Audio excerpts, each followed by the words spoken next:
What is the status of a baby boy who does not have a Brit Milah, and he wasn't given it by his parents for ideological reasons?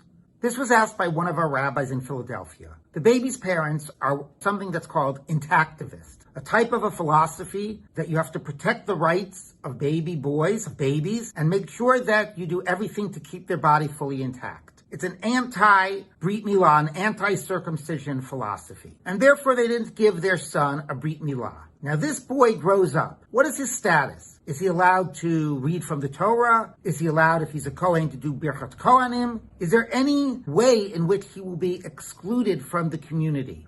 Now, as a matter of halacha, the answer is basically no. There's no way in which he's excluded. The Torah says he can't eat a korban pesach or eat truma if he's a Kohen, but that's irrelevant. And even though the Torah does use that as a marker for communal identity, as a matter of halacha, it really is narrowly defined as one particular sin that he is doing. He's considered at most a mumer ledavar echad, somebody who rejects one mitzvah. And even within that context, there's a serious question if he's a mumer. He's not rejecting it. If the reason as an adult he's not getting a Brit Milah is because he's afraid of the pain, then that's out of te'avon, it's out of personal concern. It's not because of a fundamental rejection. So actually, technically, he would not be excluded from anything.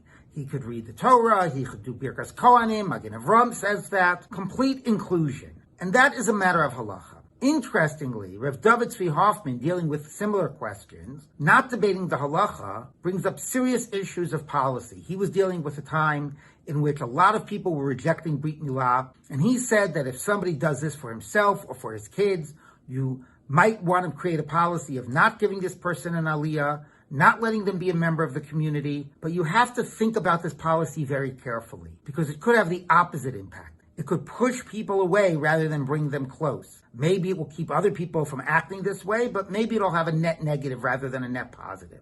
Just to show you how far it went, he actually discusses a boy who died at the age of 15, who didn't have a Brit Milah because he grew up in this family, and said you wouldn't bury him in a Jewish cemetery as a way of making a strong statement against this type of an ideology. Now, for us, I feel we're not fighting that to the same degree, and therefore we have to sort of put policy issues aside. The policies would point to inclusion and to recognize that as a matter of halacha, there is nothing that excludes such a young man from doing any ritual act within the Jewish community.